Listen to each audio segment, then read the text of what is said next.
quiero invitarles a ustedes a que veamos el libro de Jueces capítulo 16. Jueces capítulo 16. Vamos a ver ahí desde el verso 4. Si no lo alcanzamos a ver todo lo que yo quisiera, ahí usted conoce acerca de este relato escritural. Si no, va a quedar tarea para su casa, ya, pero no se ponga a leerlo aquí, sino en la casa. Amén, en la casa. Mire lo que dice. Aconteció, dice, que se enamoró. ¿De quién está hablando aquí? Ya saben ustedes ya, de Sansón, ¿sí? Que se enamoró de una mujer, dice, en el valle de Sorek, la cual se llamaba, y vinieron, dice, a ella los príncipes de los filisteos y le dijeron, engáñale e infórmate en qué consiste su gran fuerza y cómo lo podríamos vencer para que, dice, lo atemos y lo dominemos, y cada uno de nosotros te dará 1,100 siclos de plata. Y Dalila dijo a Sansón, yo te ruego que me declares en qué consiste tu gran fuerza y cómo podrás ser atado para ser dominado. Y le dijo Sansón, si me ataren con 7 mimbres verdes que aún estén, dice, enjutos, entonces me debilitaré y seré como cualquiera de los hombres. Amén. Después dice, y los príncipes de los filisteos le trajeron esos 7 mimbres verdes que aún no estaban enjutos, y ella lo ató con ellos, y ella tenía hombres en acecho en el aposento. Entonces ella le dijo, Sansón, los filisteos contra ti. Y él, rompiendo los mimbres como se rompe una cuerda de estopa cuando toca el fuego, dice, y no se supo el secreto de su fuerza. Entonces Dalila dijo a Sansón, he aquí tú me has engañado. Y la pregunta que uno se hace, como que si ella no. Hablando de moral, ¿verdad? Ahí dice, y me has dicho mentiras, dice, descúbreme pues ahora, te ruego, cómo podrías ser atado. En honor al tiempo, lo vamos a dejar ahí. Ustedes saben lo que continúa más en este pasaje escritural. Yo quisiera centrarme en una de las verdades que nos señala este pasaje y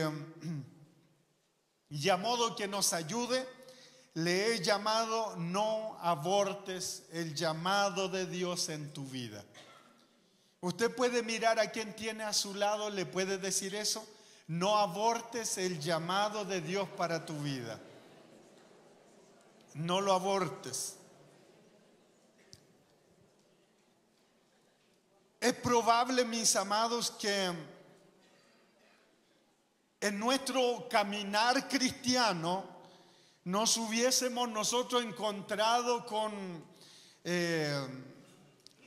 tal vez con que conocimos muchas personas, ¿verdad?, que incluso predicaban la palabra, que servían en sus iglesias, que tal vez caminaron junto con nosotros en esos inicios de nuestra fe en el Señor Jesucristo. Y sin embargo, diversas circunstancias se entretejeron que los desenfocaron y los hicieron volver atrás. Ahora aquí en este pasaje tenemos nosotros el relato de un joven que ilusionó en su nacimiento no solamente a sus padres, a su familia, como también a su nación. sin embargo, cuya vida terminó de una forma bastante abrupta, humillado y siendo en realidad objeto de burla y de diversión para los filisteos. Y uno se pregunta, ¿qué sucedió? ¿Qué los lleva a esa realidad? Y por medio de este relato de la palabra del Señor, de igual manera nos advierte a nosotros de la importancia de cuidar el llamado de Dios en nuestras vidas. Y por medio de este pasaje escritural nos habla a nosotros de el hecho de comprender, mis amados, cuán necesario es cuidar lo que Dios ha hecho con nosotros y a qué Él nos ha llamado. Y nosotros, al comprender estas verdades de la palabra del Señor, nos da la capacidad para poder continuar con respecto a lo que Dios ha dispuesto y cuál sea el propósito de Dios para nuestras vidas. Y la primera verdad que quisiera señalar por medio de esto, que es necesario que podamos nosotros comprender, es que nuestra vida tiene sentido porque es un señalamiento divino. Vuelvo a reiterarle esto, nuestra vida tiene sentido porque tiene un señalamiento divino para nosotros. En los primeros capítulos de Jueces se nos dice a nosotros que la tierra de Canaán fue dada por Dios, fue repartida, y toda aquella generación, mis amados, esa generación murió y se levantó otra generación que no conocía a Dios. Nos dice en Jueces capítulo 2 versículo 10 que se levanta esta generación nueva que no había visto las obras que Dios había hecho con sus padres. Por lo tanto, este pasaje de igual manera nos da una imagen de lo grave de la situación que se vivía en ese tiempo, señalándonos que el pueblo comenzó a ir en pos de ídolos de aquellas naciones vecinas, trayendo confusión.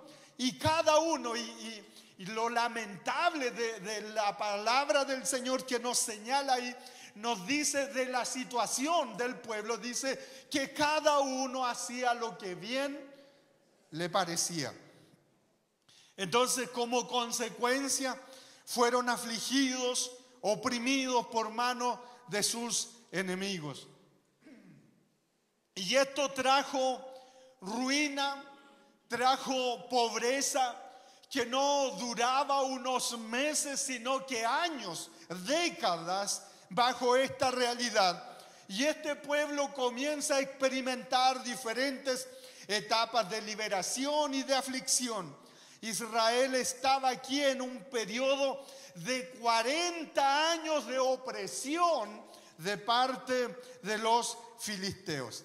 Y en medio de esta realidad trágica de opresión y de pobreza, Dios manifiesta su fidelidad, abriendo la oportunidad a este pueblo que estaba siendo oprimido, que estaba en pobreza, a recobrar esperanza a través de un niño que nacería y que le fue anunciado a sus padres por medio de un ángel.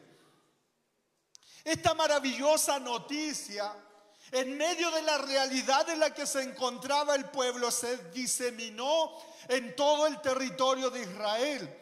Estos padres nunca, dice la palabra del Señor, nunca habían tenido hijo porque ella era estéril. Eso nos señala el capítulo 13, versículo 2. Entonces a este niño le llamaron Sansón, y ese nombre significa, o su significado es el que brilla como el sol.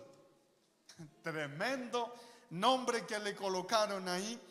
Y Sansón nació en un hogar piadoso donde sus padres tenían temor de Dios, y una de las primeras cosas que el ángel de Dios le dijo a su madre es que este niño que había de nacer iba a ser un varón apartado para Dios, con la misión de traer liberación a su pueblo.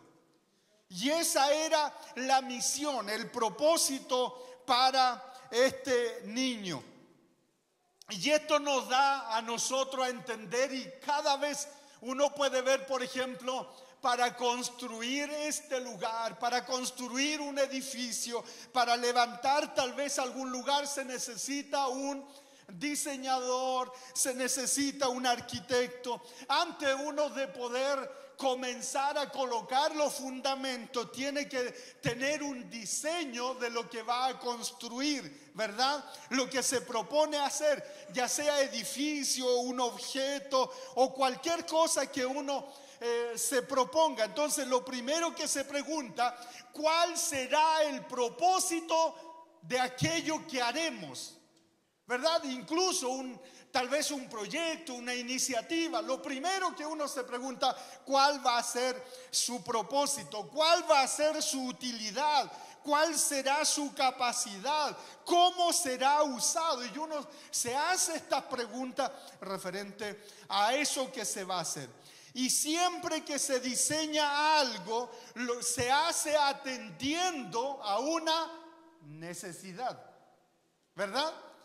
Entonces, y uno se pregunta en esto, ¿cuánto más el diseñador del cielo y de la tierra, mis amados, que tiene maravillado al mundo con su creación, no hará todas las cosas con un propósito? Más bien nuestro Dios hace las cosas con un propósito. Entonces uno se pregunta, mis amados, ¿cuál es la razón de tu vida? ¿Cuál es la razón de mi vida? Y si yo me encuentro a un Dios soberano, infinitamente sabio, que hizo todas las cosas con un diseño, con un propósito, eso me habla que a cada uno de nosotros no nos hizo por si acaso, no nos trajo a esta tierra por si acaso. Él tiene un propósito con tu vida, con tu realidad, con cada uno de nosotros. Él tiene un propósito.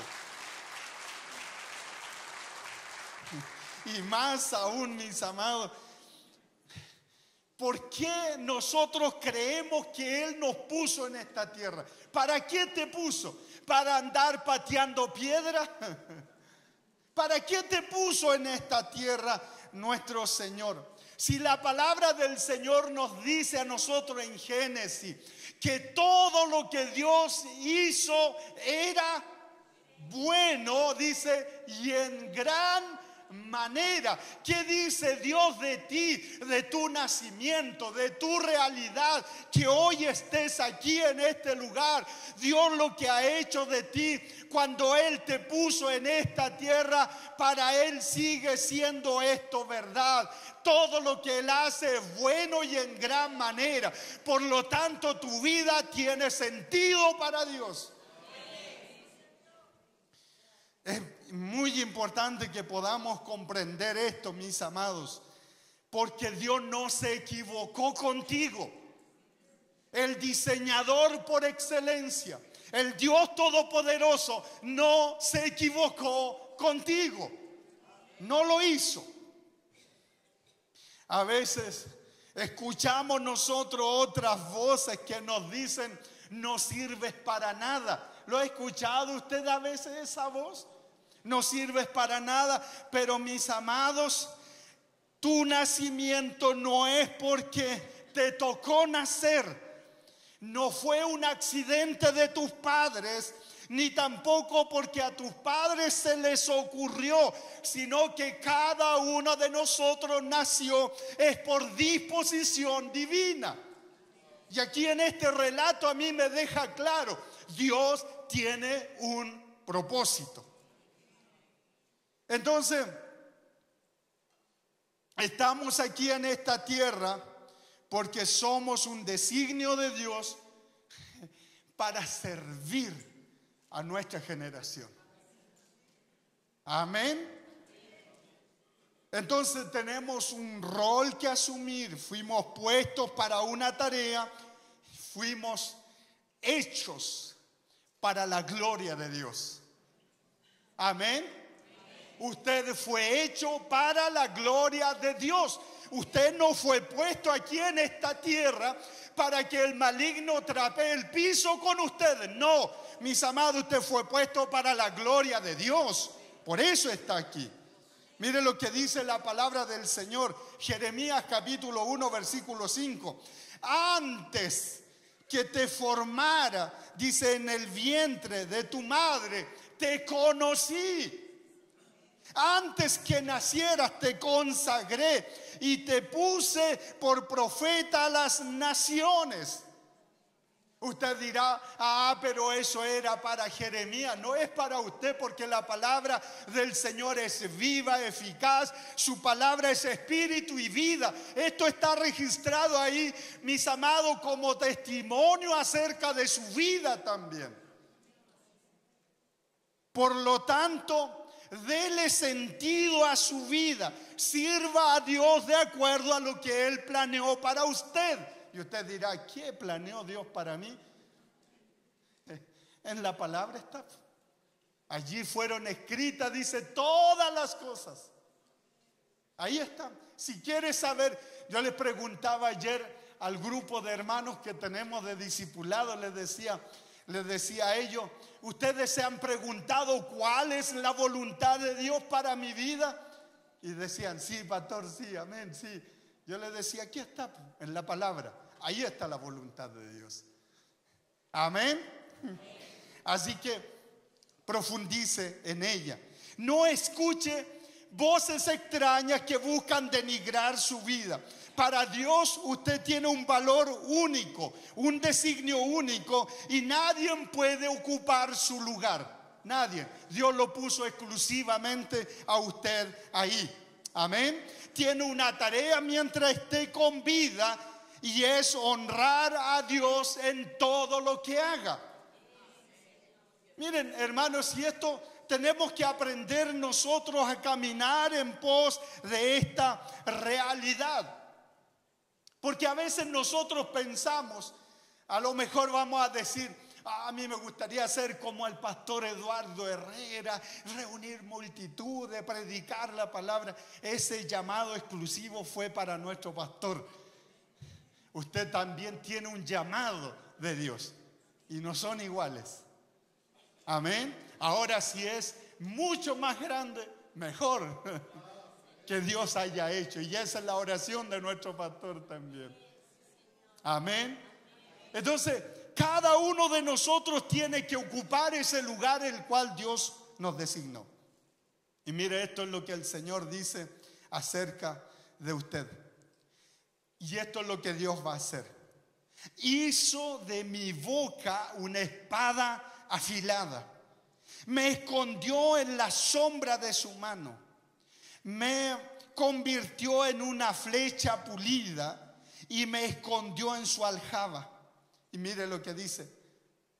Y ahí dice, aparece el nombre de Israel, dice. Coloque su nombre ahí. Usted dice, tú eres mi siervo, mi sierva, y en ti seré glorificado. Eso es lo que dice el Señor de usted. Es su siervo, y en su vida, en su realidad, en lo que usted haga, Dios será glorificado.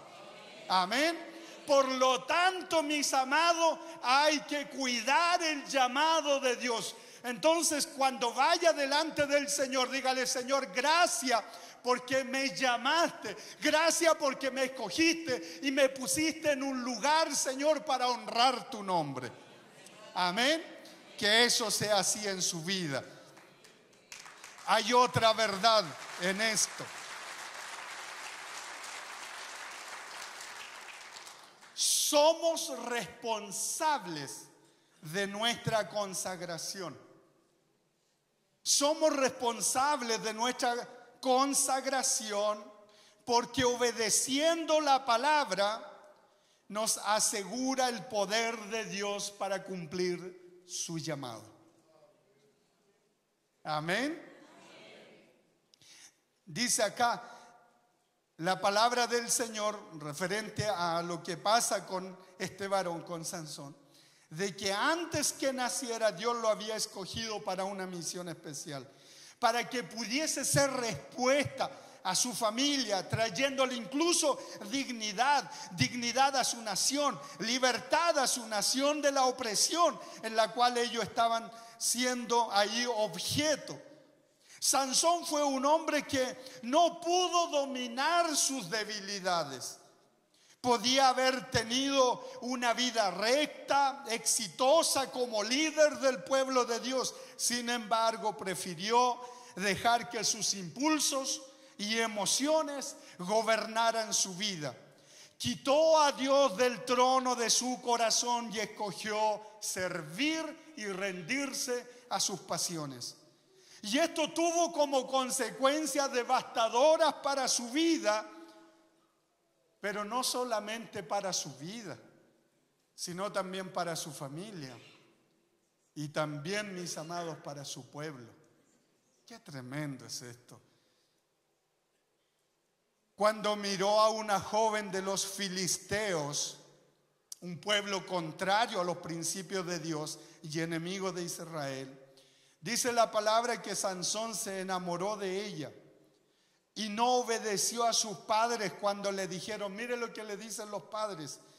Le dice, no hay mujer entre las hijas de tus hermanos, ni en todo nuestro pueblo, para que vayas tú a tomar mujer de los filisteos incircuncisos. Y ellos tenían una razón poderosa para detener esta decisión alocada y reflexiva acerca de su hijo. Si Sansón hubiese sido sabio, él hubiese atendido al consejo de su padre, como nos dice el libro de Proverbios, que atendamos al consejo, no menospreciemos el consejo de nuestro padre, nos dice, ¿verdad? Él lo hubiese hecho. Sin embargo, él respondió a su padre, mire lo que le dice, tómame esta por mujer porque ella me agrada. Tómame, le dice ahí. Ay, Señor, Dios mío.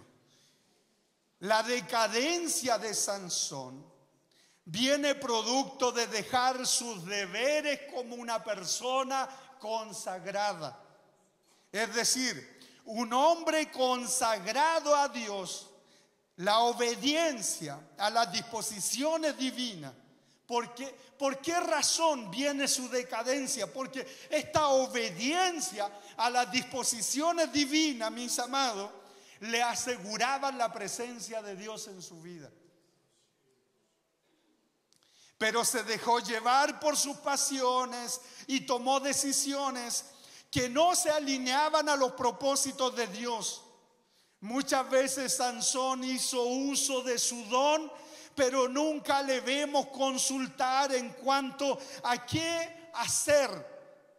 Claro, él hizo cosas, tomando una puerta, echándosela al hombro, exhibió, ¿verdad? Hizo uso de ese don, pero no le vemos. Si usted revisa la palabra del Señor, no nos grafica la palabra que en algún momento él haya dicho, Dios mío, ayúdame a cumplir tu voluntad. No lo hizo. No lo hizo. Entonces, este hombre no se sujetó a Dios, y poderle señalar que una obediencia a media no es obediencia. Él vivía muy confiado en sí mismo, en sus capacidades. Sus decisiones basadas en sus propios deseos le llevaron a enamorarse de una mujer que le había agradado, pero esto provoca el inicio del final de su vida. Este hecho, el dejarse llevar por sus pasiones, marcó el inicio del final de su vida. cada una de las 3 mujeres que tuvo marcó un descenso en los principios de este hombre. Qué increíble. En su conducta, en la moralidad, en la rectitud, si es que alguna vez las tuvo. La tragedia más grande de Sansón, mis amados, es vivir pensando que a pesar de su irreverencia a Dios y su falta de temor y desobediencia, el pensar que Dios seguiría con él. Yo no puedo, mis amados, pensar que Dios sigue conmigo cuando yo salgo de la iglesia y hago lo que quiero. Trato con arrogancia a las personas. Cuando yo salgo, verdad, a la calle, trato con groserías a las personas. Lo trato imprudentemente. Yo no puedo pensar que viviendo una realidad así me puedo identificar y pensar que Dios está conmigo. Y lamentablemente este hombre, por pensar que verdad tenía esa capacitación del Espíritu, pensar que Dios estaba con él. Y mire, y a mí de verdad que me es fuerte esta expresión que usa la palabra del Señor ahí mismo en el capítulo 16, versículo 20. Dice: cuando Dalila le dijo: Sansón, los filisteos que se vienen encima, dice ahí, y él despertó de su sueño y dijo: saldré como la otra vez y escaparé. Y mire lo que dice la palabra del Señor: pero no sabía que el Señor se había apartado de él. Wow, qué tremendo. ¿Sabe?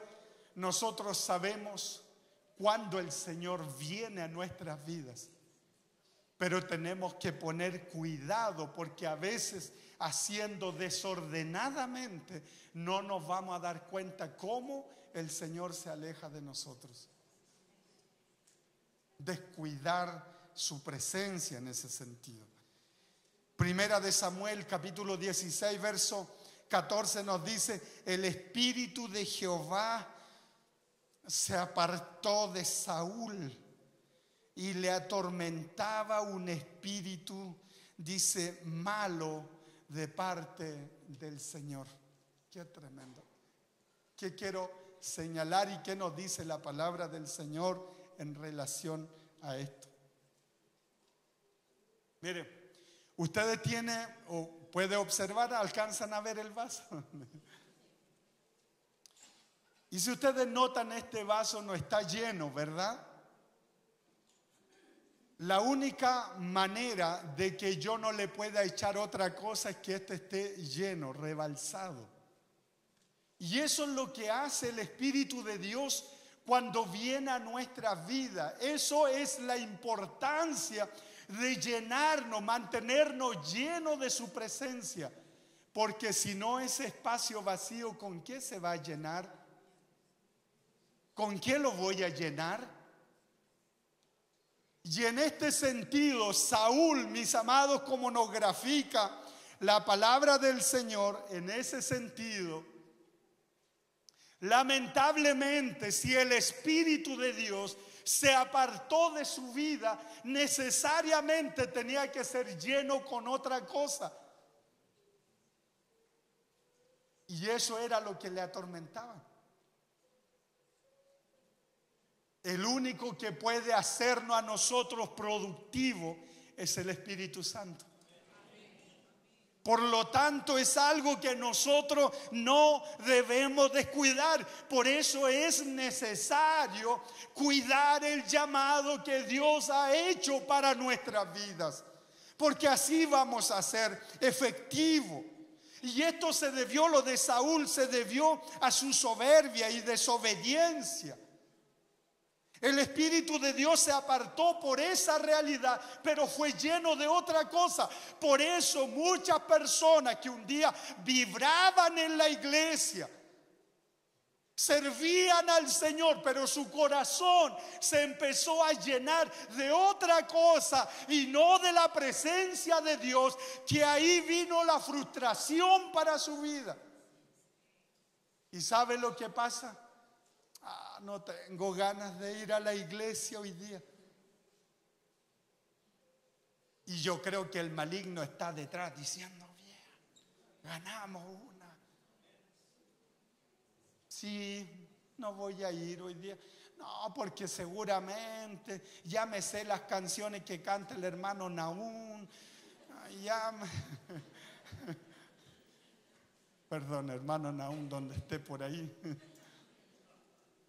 Y empezamos nosotros, ¿verdad?, a sacar cosas y empezamos a hilar cosas que no tienen nada que ver con la presencia de Dios. Y nuestro corazón comienza a enfriarse y como consecuencia, mis amados, dejamos nosotros de darle sabor a nuestra vida, a nuestro caminar con el Señor. Descuidamos la oración, ya no leemos la palabra del Señor con la pasión con que la hacíamos antes y empezamos nosotros a descuidar aquello que Dios puso en nuestras vidas cuando Él nos puso con un propósito aquí en esta tierra.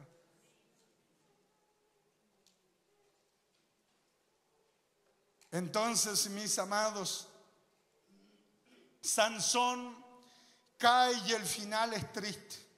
Los filisteos no fueron compasivos con él. Miren lo que le hicieron. Lo que nos dice la palabra: le sacaron los ojos. Esos ojos que debían guiarlo, se los sacaron. Y esos ojos debían guiarlo para ver la gloria de Dios. Sin embargo, habían sido la causa de su caída. Esos ojos con los cuales ese hombre debió haber visto toda la gloria de Dios en su vida y haberse deleitado en su Señor, esos ojos fueron la causa de su caída. Dice: le ataron con cadenas que esta vez no pudieron ser cortadas.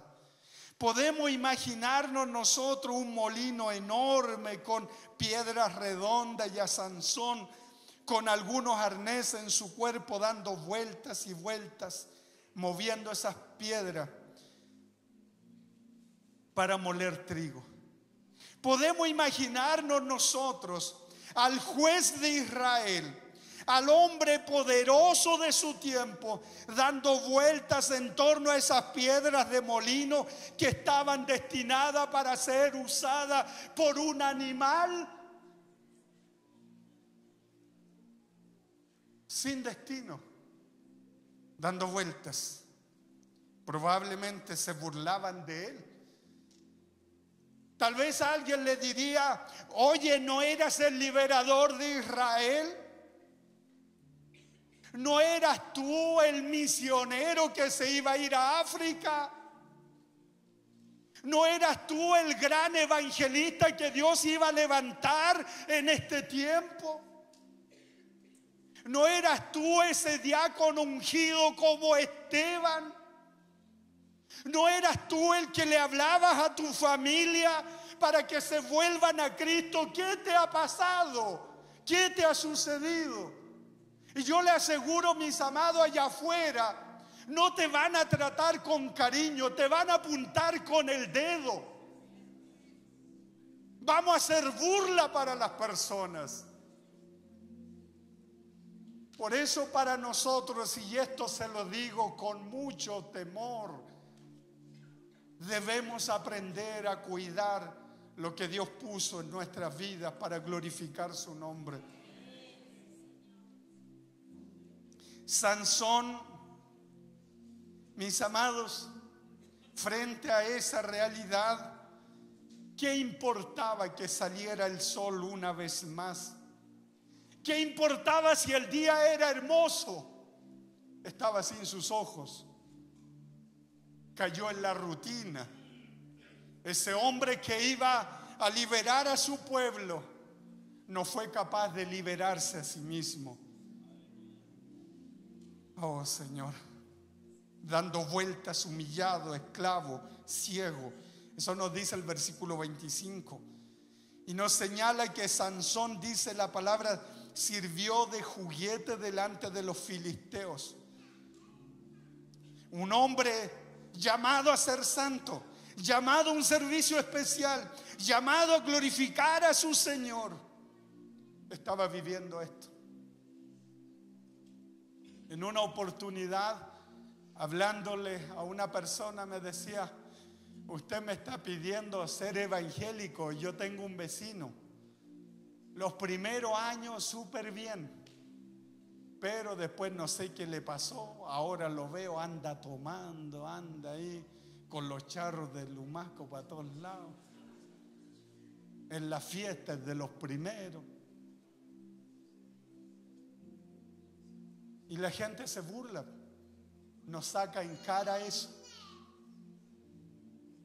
Y eso es lo que sucede cuando nosotros, mis amados, nos apartamos de la voluntad de Dios para nuestras vidas.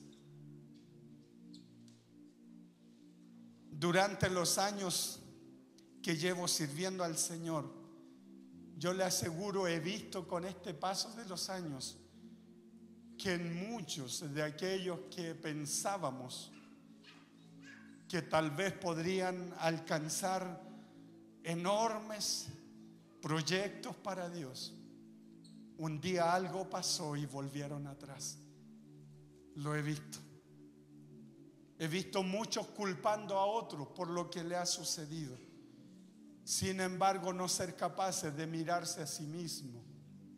Algunos culpando a la iglesia, que la iglesia tiene la culpa, pero en realidad no asumimos nuestra responsabilidad personal. Un día me encuentro con una persona, estábamos predicando en el mercado de Coyipulli, y viene una persona y se me acercó y me dice: yo igual fui predicador como usted. Y la persona estaba ebria. ¿Cuánta gente linda ha fracasado? No controlaron sus emociones, no controlaron sus pasiones, perdieron el temor de Dios. Qué tremendo es esto, mis amados. Por lo tanto, mi pregunta es: ¿hemos asumido el llamado de Dios para nuestras vidas? ¿Conocemos el valor de nuestra consagración? ¿Conocemos el valor que Dios ha dado a cada uno de nosotros? Tal vez en su vida, mis amados, tal vez habrá una persona que conocerá al Señor por medio de usted y lo están mirando. A lo mejor ellos no le dicen nada, pero ellos lo están observando, cómo se comporta, cómo vive la vida cristiana. Probablemente un día el Señor, por medio de su testimonio, esa persona conocerá al Señor. Tal vez se transformará en un misionero, en un evangelista, en un maestro, y el Señor lo usará a usted. Lo hará con usted. Tal vez el Señor responderá a su oración. Y debemos saber nosotros, mis amados, a este hombre lo que le faltó fue celo divino, pasión por Dios. Tuvo más pasión por su propia carne que pasión por Dios. Y esto lo desenfocó. Hoy en día nosotros necesitamos, mis amados, ser transmisores de la palabra del Señor. El Señor dice: ¿andarán dos juntos si no estuviesen de acuerdo? La respuesta es difícil. No pueden andar juntos si no están de acuerdo. El salmista, él oraba y decía: crea en mí, oh Dios, un corazón limpio y renueva un espíritu recto dentro de mí. No me eches de delante de ti y no quites de mí tu Santo Espíritu. Este hombre, siendo rey, habiéndolo podido tener todo solamente haciendo sonar sus dedos, pero él reconoce que su mayor necesidad, que la necesidad más grande de su vida, era la presencia de Dios en él.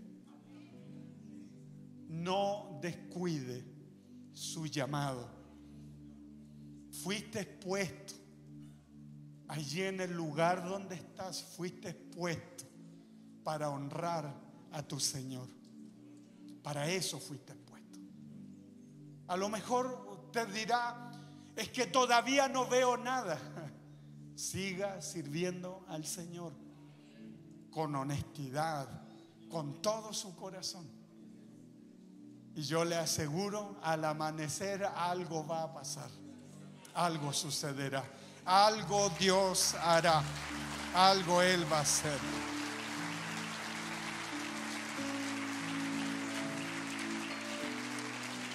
Chile lo necesita, mis amados. Chile necesita de hombres de Dios, mujeres de Dios. Chile lo necesita. Y cuando pensamos en esto, y con esto concluyo, mire, cuando pensamos en esto, decimos: Dios me va a usar. No, miren, así lo que Dios ha puesto en usted, así Dios lo necesita. En su familia, en su realidad, en sus estudios, en su trabajo, Dios allí lo necesita. Y si Dios quiere hacer algo más grande en usted, deje que Él lo haga. Deje que Él lo haga. Amén. No se ofrezca a usted. Deje que Él lo haga. Amén. Él lo va a hacer. Él lo va a hacer. Yo se lo aseguro, Dios lo va a hacer. Amén. Dios lo va a hacer. Y usted, al igual que lo dijera Miqueas allí en el capítulo 3, versículo 8, en medio de la idolatría de su pueblo, en medio de toda esa realidad de degradación moral que estaba viviendo su pueblo, ¿sabe lo que él dijo? Más, dice él, yo estoy lleno del poder del Espíritu del Señor. Asegúrese de eso. Camine en pos de lo que Dios lo ha puesto aquí en esta tierra. No deseche el llamado de Dios. No le haga caso a sus pasiones. Hágale caso a la palabra del Señor y dígale: Espíritu de Dios, quiero ser lleno de ti, Señor, para no apartarme de tus caminos. Permíteme vivir cada día de mi vida para tu gloria, para honrarte a ti. Que esa sea nuestra realidad. Esa sea nuestra realidad. Oh, mis amados. Por lo tanto, no aborte el llamado de Dios para su vida. Amén. Quiero invitarle a que se coloquen de pie.